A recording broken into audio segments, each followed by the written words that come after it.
मंगलाचरण के लिए सब लोग हाथों के लिए नमः श्री वर्धमानाय निर्धूति कल्यात्मने सालोकानां त्रिलोकानां यद् विद्या दर्पणायते यद् विद्या दर्पणायते। पंच परमेश्वरी भगवान की जय।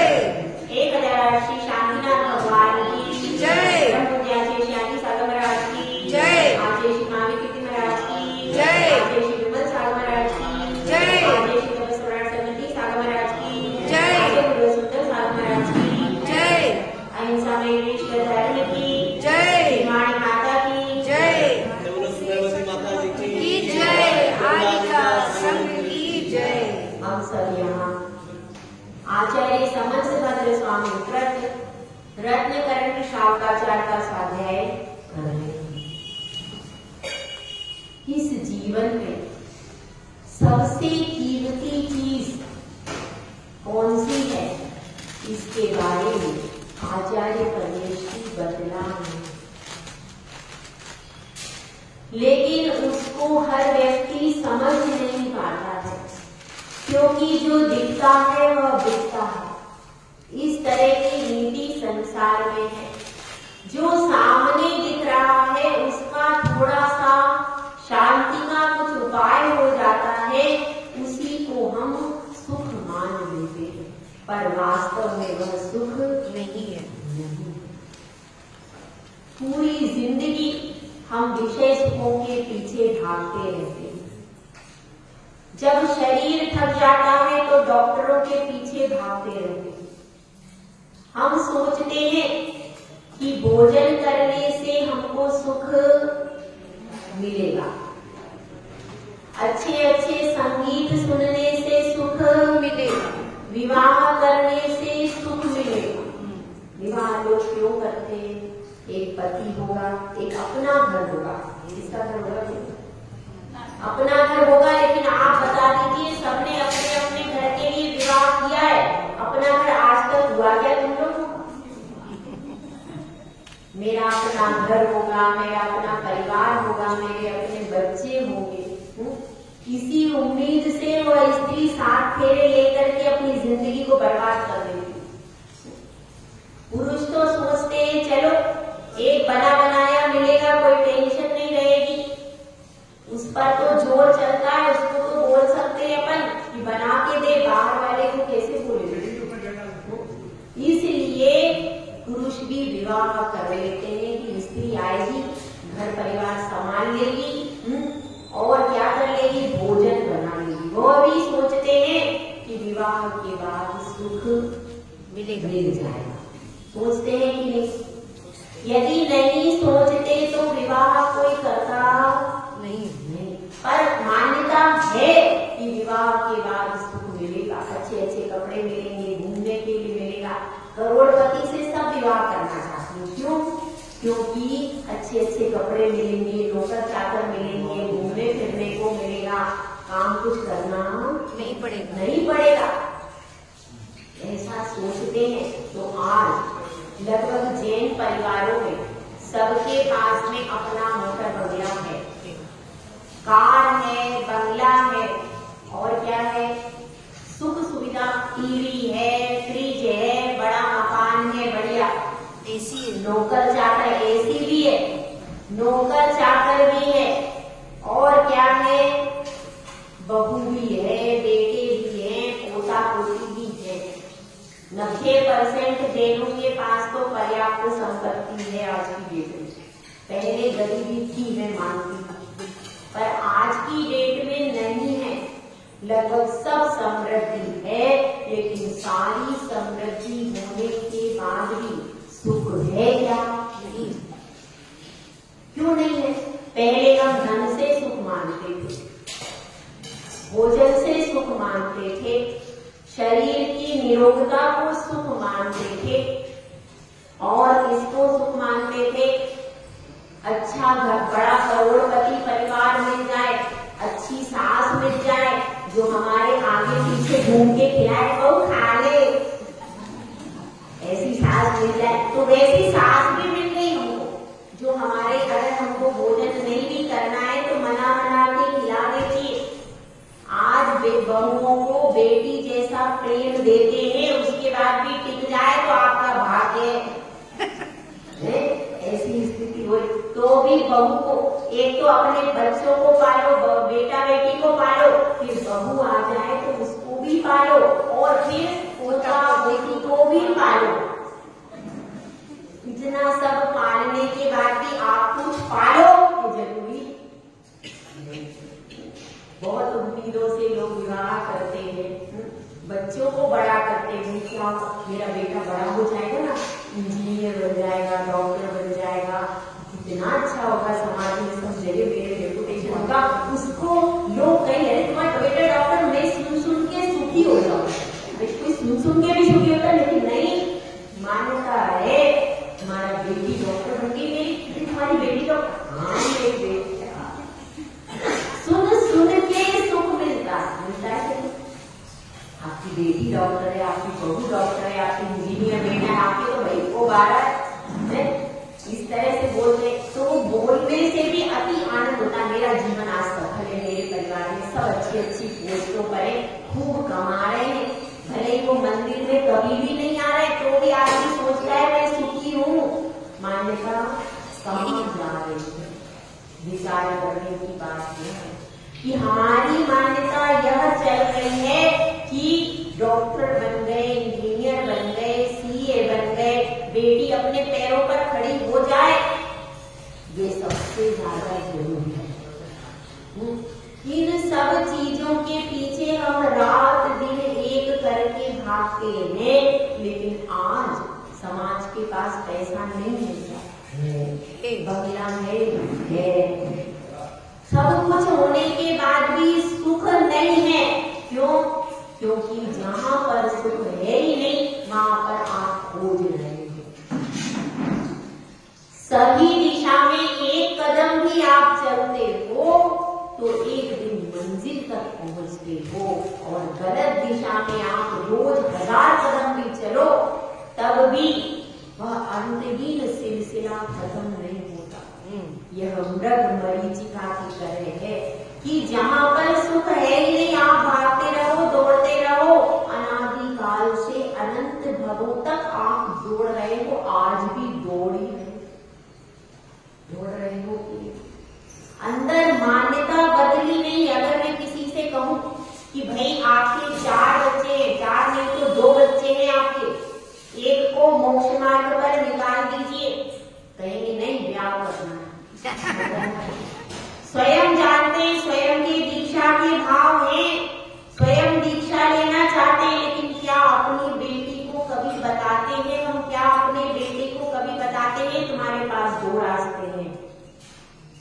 एक रास्ता है संसार का, विवाह करो, गृहस्थ धर्म को प्रारंभ करो।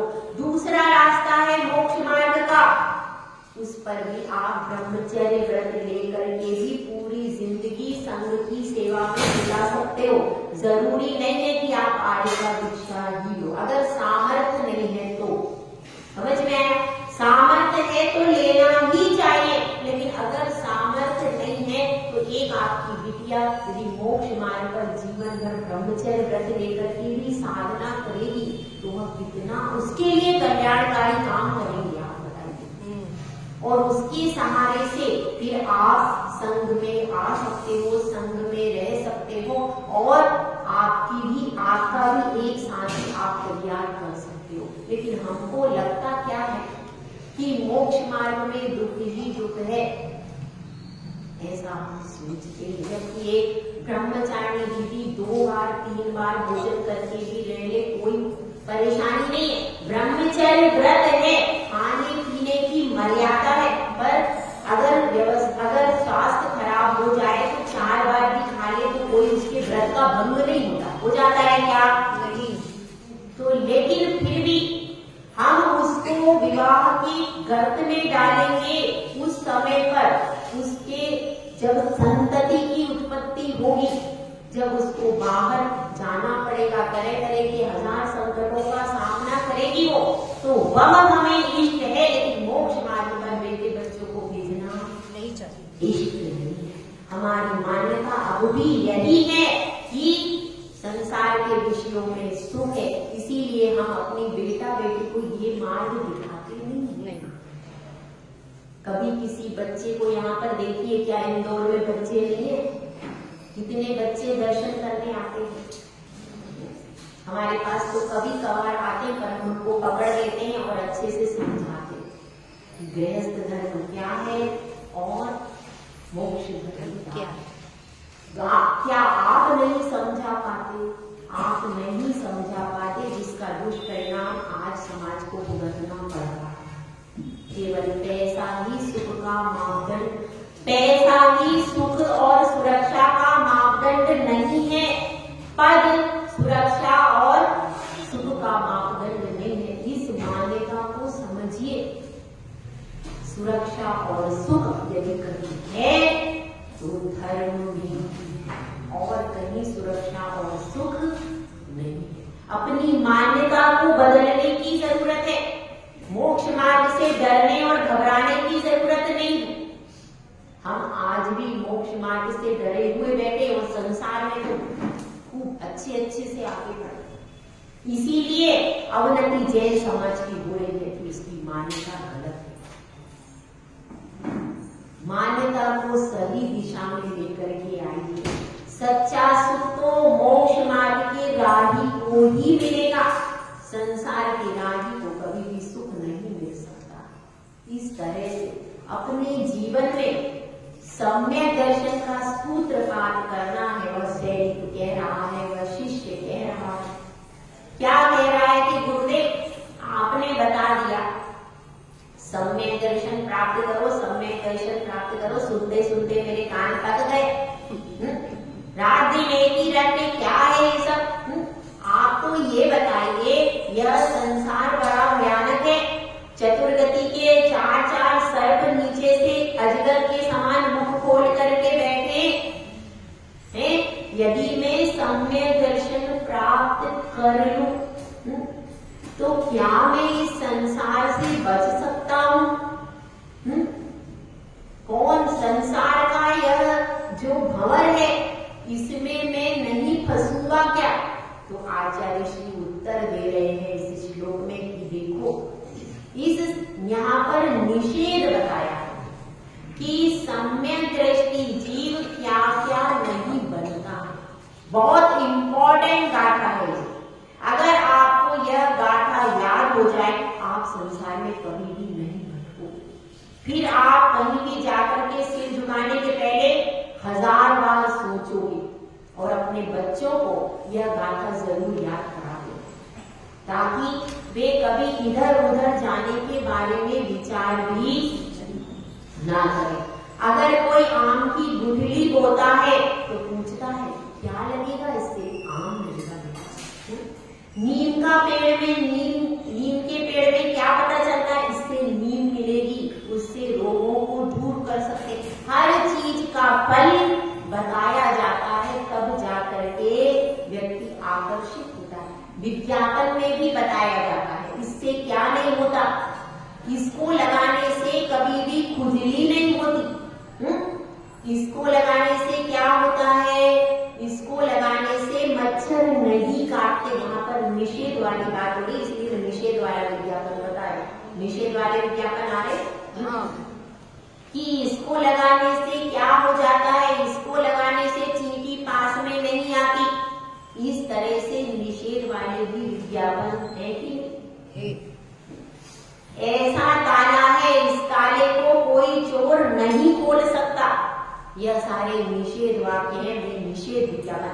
इसी तरह से यहाँ पर आचार्य श्री ने निषेध विज्ञापन किया है कि सम्यक दृष्टि जीव क्या क्या नहीं बनता। उस चीज को अपन देखते हैं। श्लोक नंबर 35।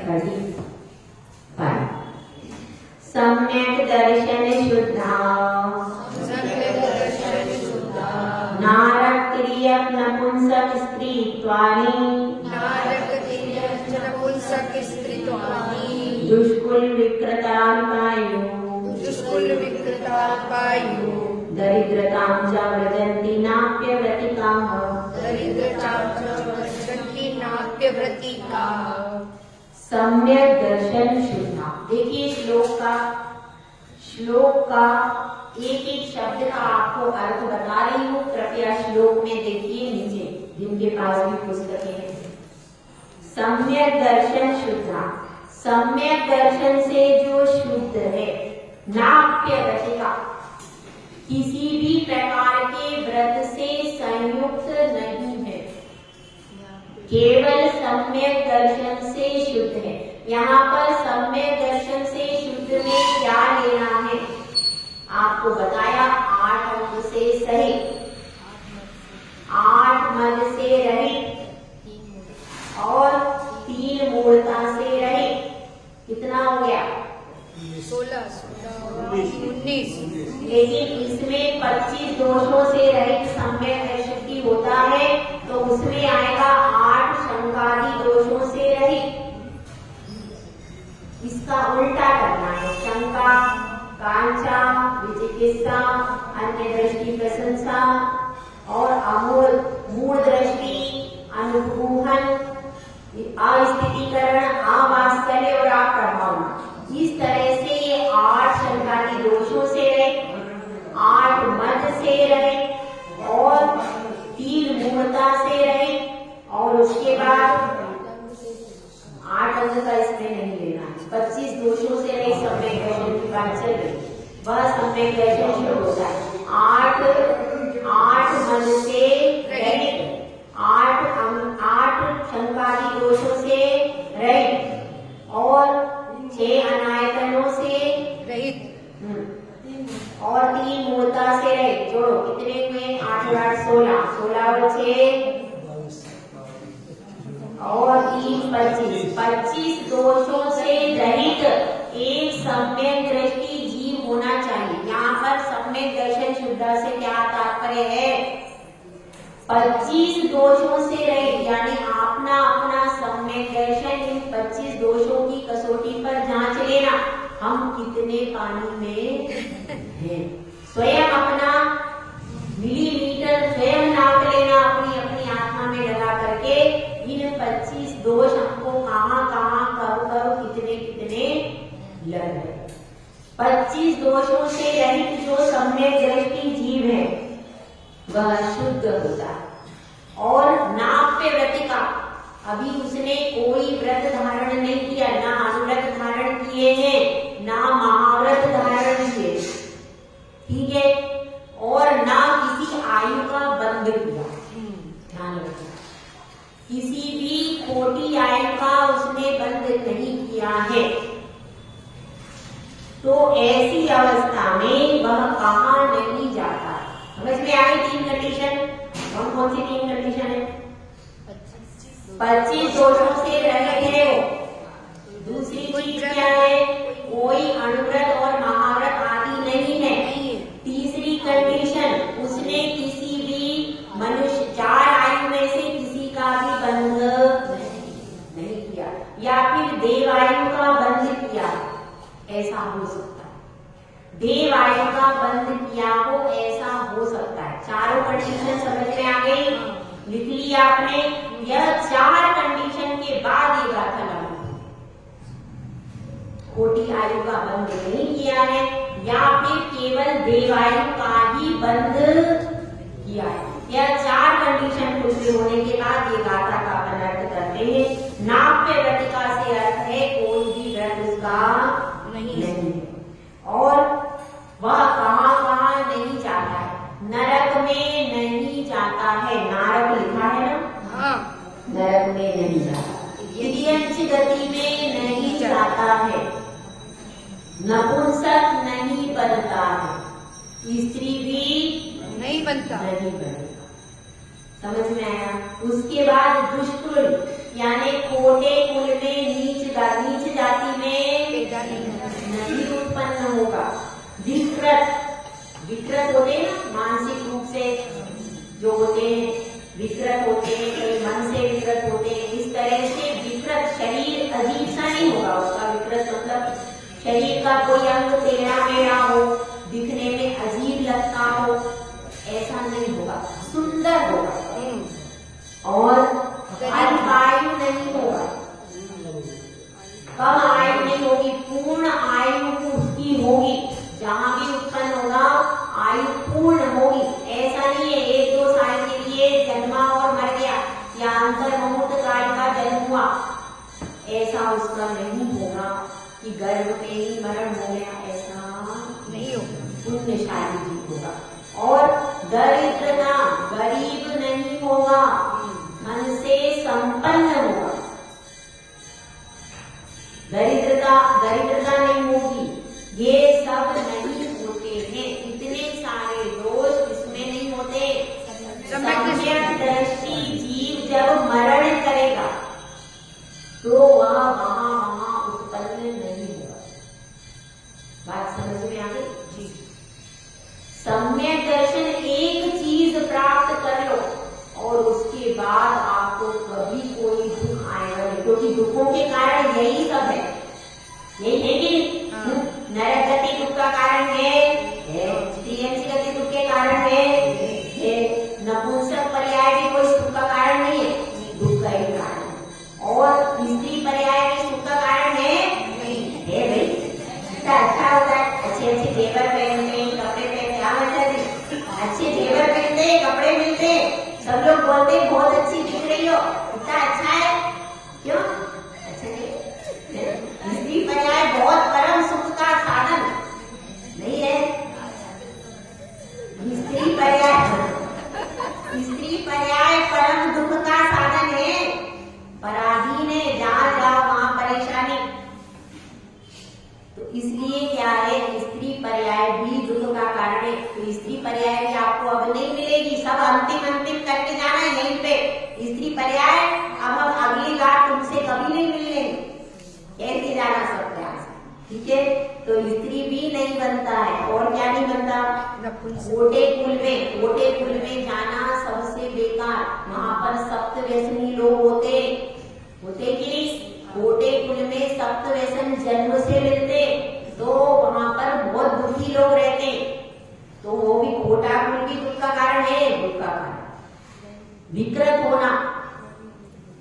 होना, अजीब होना, यह भी सुख का कारण नहीं है। पूरी जिंदगी जो लोग बदसूरत होते, पूरी जिंदगी रोते हैं इसी दुख के कारण कि हम अच्छे क्यों नहीं दिखते, हमारा दिमाग अच्छा क्यों नहीं चलता, तो यह सब भी दुख का कारण है। और अल्पायु, माँ एक पुत्र उत्पन्न हुआ 1-2 साल और गया, माँ जिंदगी भर रो रही, आंसू बहा रही, तो वह खुद भी तो उसने दुख झेला कि नहीं?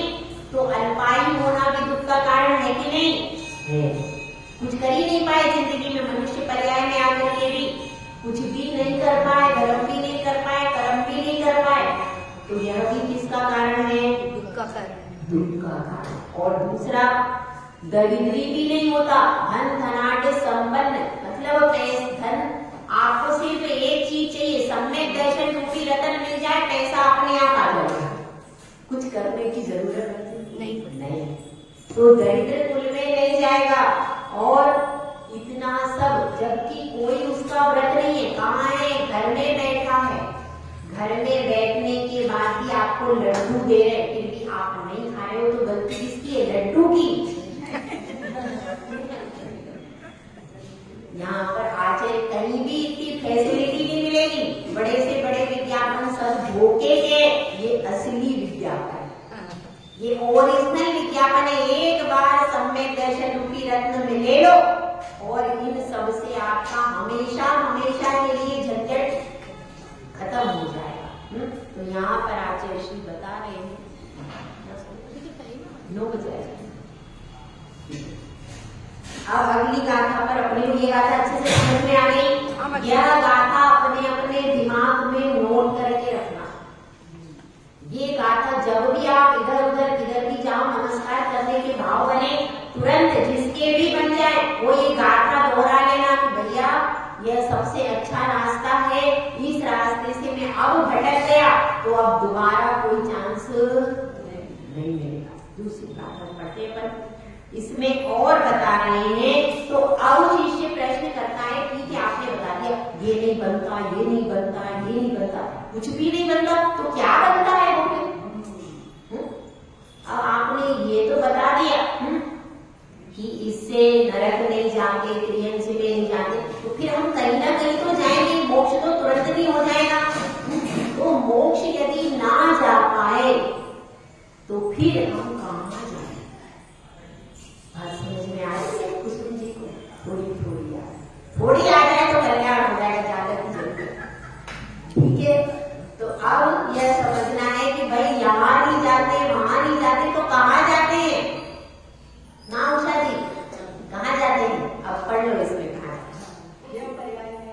हाँ, इसमें बताए ओजस तेजो विद्या, ओजस तेजो विद्या, वीर यशो वृद्धि विजय विभव सनाथा, वीर्य यशो वृद्धि विजय विभव सनाथा, महाकुला महाथा, महाकुला महार्था, मानवते का भवन्ति दर्शन भूतः, मानवते का भवन्ति दर्शन भूतः। इसमें बताया गया है वे कौन होते? दर्शन भूत। दर्शन भूता से अर्थ क्या है? सम्यक दृष्टि जीव। भूत का अर्थ होता है पवित्र। एक भूत का अर्थ होता है सपूत, होते हैं ना सपूत, सपूत और कुपूत। सपूत का अर्थ क्या है? जो पवित्र है। किससे पवित्र है? आचरण से पवित्र है, धर्म से पवित्र है, जो जीवन में पवित्र जीवन मूल्यों को लेकर के कार्य कर रहा है, उसको क्या कहते हैं? सपूत। तो यहाँ पर भी दर्शन भूता कहा गया है, यानी जो सम्यक दर्शन से पवित्र। हर बार आचार्य जी नए नए शब्दों को लेकर के आए, क्योंकि वे महाकवि थे, उनके पास हर बार नए नए शब्दों को उन्होंने रखा। तो यहाँ पर दर्शन भूता से मतलब है जो सम्यक दर्शन से पवित्र है। वे कैसे होते हैं? महापुरुष बनते हैं, यानी मनुष्य पर्याय में अगर उत्पन्न होते हैं तो वो कैसे होते हैं, इसको यहाँ पर बताया गया। क्योंकि देखिए सम्यक दर्शन देव गति में भी उत्पन्न हो सकता है, नरक गति में भी उत्पन्न हो सकता है।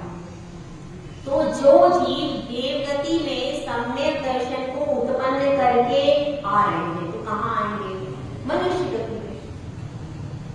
अगर कोई देव गति से सम्यक दर्शन को प्राप्त करके आ रहा है तो वह त्रियंश गति में नहीं जाएगा, नरक गति में तो जाएगा ही नहीं। कहाँ जाएगा?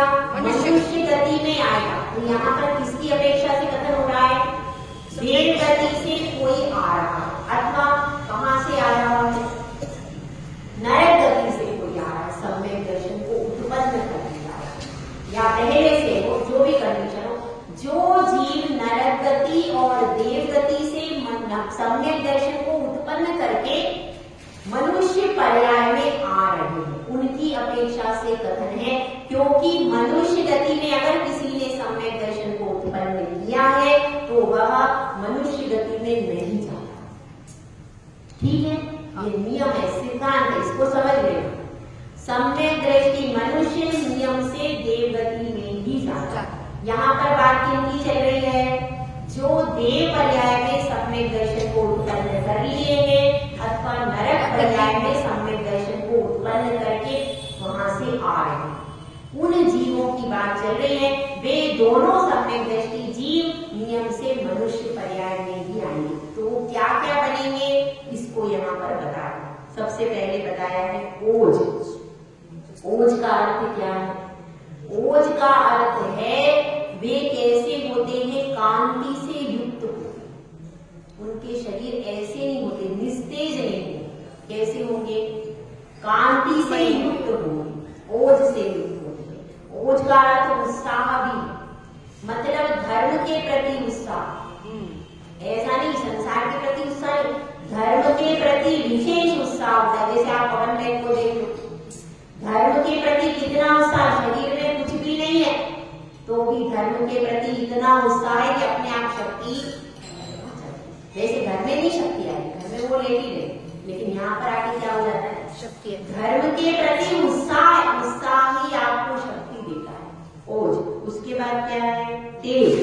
शरीर में विशेष तौर से कांति होती है, उसको क्या कहेंगे? तेज। विद्या, कोई भी किसी भी प्रकार की कला को प्राप्त करने जाए तो फटाफट प्राप्त कर लेता है। इस संबंध में एक छोटी सी कथा आती है, किसकी? श्रीपाल। श्रीपाल जब विदेश में गया, काय के लिए गया था? धन कमाने के लिए। धन कमाने के लिए जब मैना सुंदरी को छोड़ करके कहाँ गए थे? विदेश में धन कमाने के लिए। तो वहां पर एक घटना होती है कि एक विद्याधर था और वह विद्याधर विद्या सिद्ध करने का बहुत प्रयास कर रहा था, लेकिन उसको विद्या सिद्ध नहीं हो पाई। ऐसे समय में श्रीपाल जाता है और वह सम्यक दृष्टि था, प्रतापी था, और फिर वह उस विद्या को तुरंत सिद्ध कर लेता, जिस विद्या को वो कई दिनों से सिद्ध नहीं कर पाते। लेकिन सम्यक दृष्टि जीव जो होता है वह उसमें एकाग्रता भी होती है, उसमें सारी कलाओं में निपुण होने की योग्यता आ जाती है। इसके प्रभाव से सम्यक दृष्टि। तो वह इसलिए बताया है विद्या का पारगामी विद्वान बनेगा, मूर्ख नहीं होगा। कौन बनेगा? विद्वान बनेगा। इसीलिए यहाँ पर मनुष्य भी होते हैं, तो मनुष्य भी कैसे होते हैं? विद्या और बुद्धि बल में अत्यंत तीक्ष्ण होते हैं। दूसरे, वीर, शक्ति से संपन्न, कमजोर नहीं होगा, हाथ पैर में दम ही नहीं है। अपन सब तो ऐसे हाथ पैर में दम नहीं, हम किसी से कम नहीं, हम तो इस टाइप से। वो जो बनेंगे, मनुष्य पर्याय में आएंगे तो शरीर में अतुल बल होगा, बहुत सारा बल होगा, कमजोर शरीर नहीं होगा। पहले भी शरीर मजबूत होते थे, तो एक महिला कितने घड़े दाब लेती थी? एक सिर पे, दो इधर, एक हाथ में और दो बगल में, इतने घड़े लेकर के एक मील जाती थी, और कुएं से भी इतने घड़े निकाल लेती थी। अब तो कुआं देख के घबरा जाती है, चक्की देख के बेहोश हो जाती है, कुआं देख के घबरा जाती है, चक्की देख के बेहोश हो जाती है, और चूल्हा देख के क्या हो जाता है? सांस आना ही बंद हो जाएगा। ये आजकल की स्थिति है कि नहीं? सिर्फ वो कॉपी पेन लेके बैठ सकती है, बस इतना ही काम है आज इसके आगे स्त्री नहीं जा सकती आजकल। तो पहले इतनी कर्मठ महिलाएं होती थी और वह ऐसी मजबूत होती थी। अब आजकल क्या है? पुरुष भी बिल्कुल शक्तिहीन हो गए हैं, महिला भी बिल्कुल शक्तिहीन हो गई, ऐसी स्थिति हो। तो यहाँ पर बताया है वह बलशाली होगा। कौन होगा? वह तो मनुष्य बनेगा, पुरुष बनेगा और बलशाली बनेगा। दूसरे, यश, उसका यश सब जगह फैलेगा, सब जगह सब लोग उसकी कीर्ति गाएंगे, ऐसा बनेगा। और वृद्धि यानी ऐश्वर्य से सहित होगा, धन से संपन्न होगा। विजय, जब भी किसी भी काम में हाथ डालेगा सफलता हाथ में आ जाएगी, हर जगह जीतेगा वही जो सम्यक दृष्टि होगा। सम्यक दृष्टि जीव होगा तो विजय उसी के पास आएगी। और विभव, विभव से मतलब वैभव से युक्त होगा। और सनाथा, ऐसा नहीं होगा कि उसका जन्म हुआ और माता पिता बन जाए, ऐसा नहीं होगा, वह कभी अनाथ नहीं होगा। अच्छे परिवार से युक्त होगा, सनाथ होगा, सभी परिवार से युक्त होगा। और महाकुला, बहुत ऊंचे कुल में उत्पन्न होगा। और महार्था, महार्था मतलब चारों पुरुषार्थों का साधन। अर्थ मतलब पुरुषार्थ। कौन कौन से पुरुषार्थ है? धर्म, अर्थ, काम और मोक्ष। तो चारों पुरुषार्थ की वो सफलतापूर्वक साधना करेगा, इतनी उसमें कैपेबिलिटी हो। तो महार्था होगा, यानी सभी पुरुषार्थों की साधना करने वाला होगा। और क्या होगा? मानव तिलका, समस्त मनुष्यों में तिलक रूप होगा, यानी कैसा होगा? चक्रवर्ती आदि बनेगा, उत्तम पुरुष बनेगा। ऐसा नहीं होगा कि उसके पास कई सारे लोग उसकी चरणों की सेवा करेंगे, इतना महान बनेगा। कौन? सम्यक दृष्टि पुरुष, जो जिनेंद्र भगवान के चरणों की सेवा करता है, उसकी सेवा दुनिया करती, भले अभी नहीं करते है, अभी कोई पूर्व पर्याय के पाप कर्म का उदय, लेकिन जब वह मरण करता है और सच्चे भगवान के चरणों की सेवा करते करते जिसका मरण हुआ है, उसकी चरणों की सेवा पूरा संसार करता है। तो यहाँ पर यह बताया है कि वे सम्यक दृष्टि जीव भी उत्पन्न होते हैं तो क्या बनते हैं?